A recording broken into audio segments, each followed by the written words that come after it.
ಸಮಸ್ತ ಭಾರತೀಯರಿಗೆ ಸ್ವಾತಂತ್ರ್ಯ ದಿನದ ಶುಭಾಶಯಗಳನ್ನ ತಿಳಿಸ್ತಾ ಇದ್ದೀನಿ.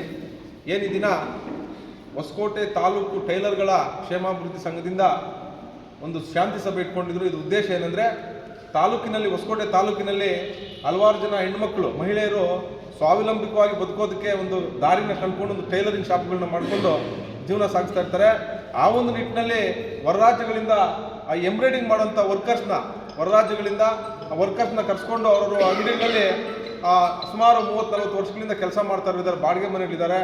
ಅದೇ ರೀತಿ ಅಂಗಡಿಗಳು ಕೂಡ ಬಾಡಿಗೆಗೆ ತಗೊಂಡು ನಡೆಸಿದ್ದಾರೆ. ಸಾಲವೆಲ್ಲ ಮಾಡಿ ಒಂದು ಜೀವನ ರೂಪಿಸ್ಕೋಬೇಕು ಅಂತೇಳಿ 40 ವರ್ಷಗಳಿಂದ ಕೆಲವೆಲ್ಲ ಅಂಗಡಿಗಳು ನಡೆಸ್ಕೊಂಡು ಬಂದಿದ್ದಾರೆ. ಅದೇ ರೀತಿಯಾಗಿ ಈ ಭಾಗಕ್ಕೆ ಬೇರೆ ರಾಜ್ಯಗಳಿಂದ ಬಂದಂಥ ವರ್ಕರ್ಸ್ ಕಾರ್ಮಿಕರೇನಿದ್ದಾರೆ, ಅವರು 4-5 ಜನ ಒಂದೇ ರೂಮಲ್ಲಿ 4-5 ಜನ ಇರ್ತಾರೆ. ಬಾಡಿಗೆ ಕೂಡ ಕಡಿಮೆ ಆಗ್ತದೆ. ಆ ರೀತಿಯಾಗಿ ಅವರು ಡೈರೆಕ್ಟಾಗಿ ಕಸ್ಟಮರ್ಸ್ ನಂಬರ್ ತೊಗೊಂಡು ಕಡಿಮೆ ಬೆಲೆಗೆ ಕೆಲಸ ಮಾಡ್ತಾ ಇರ್ತಾರೆ. ಆ ಒಂದು ವಿಚಾರವಾಗಿ ಈ ಸಂಸ್ಥೆ ಒಂದು ಕಟ್ಕೊಂಡೆಲ್ಲ ಒಗ್ಗಟ್ಟಾಗಿ ಹೋಗ್ಬೇಕು, ಒಂದು ಯೂನಿಯನ್ ಮಾಡ್ಕೋಬೇಕು ಅಂತೇಳಿ ಒಂದು ಸಂಸ್ಥೆ ಮಾಡಿರ್ತಾರೆ. ಆ ವಿಚಾರವಾಗಿ ಮೊನ್ನೆ ದಿನ ತಾಲೂಕಿನ ಪ್ರಮುಖ ಕೆಲವು ಅಂಗಡಿಗಳಿಗೆ ಈ ಸಂಸ್ಥೆಯವರು ಹೋಗಿರ್ತಾರೆ. ಅದನ್ನು ಮನವರಿಕೆ ಮಾಡಿ ಅರಿವು ಮೂಡಿಸೋದಕ್ಕೆ ಹೋಗಿರ್ತಾರೆ. ಅಲ್ಲಿ ಭಾಷೆಯ ಕೊರತೆಯಿಂದ ಬೇರೇನು ಉದ್ದೇಶಪೂರ್ವಕವಾಗಿ ಏನು ಸಮಸ್ಯೆ ಇಲ್ಲ, ಅವರಿಗೆ ಭಾಷೆ ಬರೋದಿಲ್ಲ. ಕನ್ನಡ ಭಾಷೆ ಅವ್ರಿಗೆ ಬರೋದಿಲ್ಲ, ಹಿಂದಿ ಇವ್ರಿಗೆ ಬರೋದಿಲ್ಲ. ಹೊರ ರಾಜ್ಯಗಳಿಂದ ಬಂದಂಥವರು ಇವ್ರಿಗೆ ಮಾತಿನ ಚಿಕ್ಕಮುಖಿಯಾಗಿ ಕೆಲವು ವಿಚಾರಗಳಲ್ಲಿ ಗೊಂದಲ ಸೃಷ್ಟಿಯಾಗಿತ್ತು. ಅದು ಪೊಲೀಸ್ ಇಲಾಖೆ ಮೆಟ್ಲೇರಿತ್ತು. ಆಗ ನಮ್ಮ ಗಮನಕ್ಕೆ ಬಂದಾಗ, ನಾವು ಸ್ಥಳೀಯವಾಗಿ ಹಲವಾರು ವರ್ಷಗಳಿಂದ ಹೋರಾಟಗಳು ಮಾಡ್ಕೊಂಡು ಬಂದಿದ್ವಿ. ನಮ್ಮ ಗಮನಕ್ಕೆ ಬಂದಾಗ ನಾವು ಈ ಪೊಲೀಸ್ ಇಲಾಖೆಯಲ್ಲಿ ಮೀಟ್ ಮಾಡಿ ಸ್ಟೇಷನ್ಗೆ ಹೋಗಿ ವಿಚಾರಗಳನ್ನ ಅವ್ರಿಗೆ ಸ್ಫೂರ್ತಿಯಾಗಿ ತಿಳಿಸಿ ಪ್ರತಿಯೊಬ್ಬರು ಕಾರ್ಮಿಕರನ್ನ ಒಂದತ್ರ ಸೇರಿಸಿ ಅದನ್ನು ಮನವರಿಕೆ ಮಾಡಿ ಒಂದು ಎಲ್ಲರೂ ಒಟ್ಟಿಗೆ ಜೊತೆಯಲ್ಲಿ ಹೋಗುವಂಥ ಒಂದು ದಾರಿಯನ್ನು ಸೂಚಿಸಿದ್ವಿ.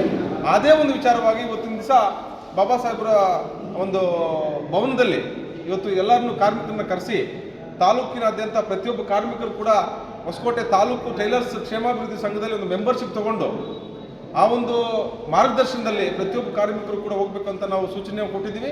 ಹಾಗಾಗಿ ಅದನ್ನು ಹೊರ ರಾಜ್ಯಗಳಿಂದ ಬಂದಂಥ ವರ್ಕರ್ಸು ಕೂಡ ಒಪ್ಕೊಂಡಿದ್ದಾರೆ. ಇಲ್ಲಿ ಸ್ಥಳೀಯವಾಗಿರುವಂಥ ಹೆಣ್ಮಕ್ಳು ಕೂಡ ಆ ಒಂದು ನಿರ್ಧಾರಕ್ಕೆ ತಲೆಬಾಗಿದ್ದಾರೆ. ನಮಗೆ ತುಂಬ ಖುಷಿ ಆಗ್ತದೆ. ನಮ್ಮನ್ನು ಈ ಒಂದು ಸ್ಥಾನಮಾನಕ್ಕೆ ಕರೆದು ನಮಗೆ ಗೌರವ ಕೊಟ್ಟಂಥ, ನಮಗೆ ಗೌರವ ಸೂಚಿಸಿದಂಥ ಪ್ರತಿಯೊಬ್ಬ ಪದಾಧಿಕಾರಿಗಳಿಗೂ, ಸಾಮಾನ್ಯ ಕಾರ್ಯಕರ್ತರು ಕೂಡ, ಇವರಿಗೆ ಸಾಮಾನ್ಯ ವರ್ಕರ್ಸ್ ಕೂಡ ನಾನು ಆಭಾರಿಯಾಗಿರ್ತೀನಿ. ಮುಂದಿನ ದಿನಗಳಲ್ಲಿ ಈ ಸಂಸ್ಥೆ ಜೊತೆ, ಈ ಕಾರ್ಮಿಕರ ಜೊತೆ ಕರ್ನಾಟಕ ಮಹಾಜನಸಂಘ ನಿರಂತರವಾಗಿರ್ತದೆ. ಪ್ರತಿಯೊಂದು ಹೆಜ್ಜೆಯಲ್ಲೂ ಕೂಡ ಕಷ್ಟ ಸುಖದಲ್ಲಿ ನಾವು ಕೂಡ ಜೊತೆಯಾಗಿರ್ತೀವಿ ಅಂತ ಹೇಳ್ತಾ ನಾನು ಈ ಮಾತನ್ನು ಮುಗಿಸ್ತೀನಿ. ಜೈ ಭೀಮ್. ठीक है, और ओनर को अलग से फीस रहेगा, आईडी कार्ड इशू करने के लिए लेबर के लिए अलग से फीस रहेगा. कल के दिन कोई भी प्रॉब्लम है तो एसोसिएशन आपको हेल्प करेगा. ओके, और लेबर कार्ड्स के लिए आपको अप्लाई भी करके देंगे. अगर कुछ ना कुछ गवर्नमेंट का इश्यूज आया, लेबर कार्ड के लेबर के हिसाब से आपको जो भी गवर्नमेंट फैसिलिटी मिलेगा वो एसोसिएशन की तरफ से करके देंगे.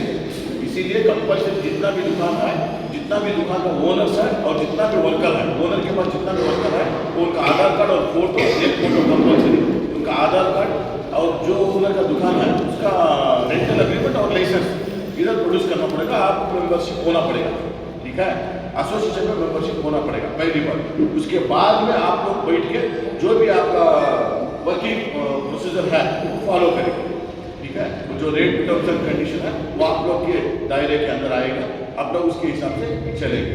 और दूसरा, स्टिचिंग करने वाले एम्ब्रॉयडरी नहीं कर सकते. एम्ब्रॉयडरी करने वाले हैंडवर्क और एम्ब्रॉयडरी करने वाले स्टिचिंग नहीं कर सकते. ये मास्टर शुड फाइनल है. स्टिचिंग करने वाले एम्ब्रॉयडरी नहीं कर सकते. स्टिचिंग मतलब एम्ब्रॉयडरी और हैंडवर्क करने वाले स्टिचिंग नहीं कर सकते. ये तो पक्का है. अगर आप लोग एसोसिएशन के मेंबर होने के बाद कोई भी दिक्कत है तो एसोसिएशन के मेंबर आपको हेल्प करेंगे. जो भी लीगल से चाहे आपको जो भी हो, एसोसिएशन देख लेगा. एसोसिएशन के अंदर आपके फेवर में काम किया जाएगा. ठीक है, ಸಭೆಯ ಉದ್ದೇಶ ಮೊದಲನೇದಾಗಿ ಹೊಸಕೋಟೆ ತಾಲೂಕು ಟೈಲರ್ ಕ್ಷೇಮಾಭಿವೃದ್ಧಿ ಸಂಘದಿಂದ 79ನೇ ಸ್ವಾತಂತ್ರ್ಯ ದಿನಾಚರಣೆಯ ಪ್ರತಿಯೊಬ್ಬ ನಮ್ಮ ಭಾರತೀಯರಿಗೂ ಶುಭಾಶಯಗಳನ್ನು ಹೇಳೋದಕ್ಕೆ ಇಚ್ಛೆಪಡ್ತೀನಿ. ಅಂದರೆ ಇವತ್ತು ನಮ್ಮ ಟೈಲರ್ಗಳಿಗೆ ಬಹಳ ಕಷ್ಟದಲ್ಲಿ ಇರೋವಂಥ ಒಂದು ಸನ್ನಿವೇಶ ಉದ್ಭವ ಆಗಿದೆ. ಯಾಕೆಪ್ಪ ಅಂತಂದರೆ ಒಂದು ಹ್ಯಾಂಡ್ ವರ್ಕ್ ಮಾಡುವಂಥವ್ರು ಮತ್ತು ಈ ಟೈಲರ್ಗಳು ಮಾಡೋವಂಥವ್ರು, ಟೈಲರ್ ಕೆಲಸ ಮಾಡೋವಂಥವ್ರು ಪ್ರತಿಯೊಬ್ಬರೂ ಹ್ಯಾಂಡ್ ವರ್ಕಲ್ಲಿ ಮತ್ತು ಅವರೇ ಸ್ಟಿಚಿಂಗ್ ಕೂಡ ಮಾಡ್ತಾ ಇರೋದ್ರಿಂದ ಪ್ರತಿಯೊಬ್ಬರು ಹೆಣ್ಮಕ್ಳು ಒಂದು ಜೀವನವನ್ನು ಕಟ್ಕೊಂಡಿದ್ರು. ನಮ್ಮ ಸ್ಥಳೀಯರಿಗೆ ಬಹಳ ಕಷ್ಟ ಆಗ್ತಾಯಿತ್ತು ಜೀವನ ಮಾಡೋದಕ್ಕೆ.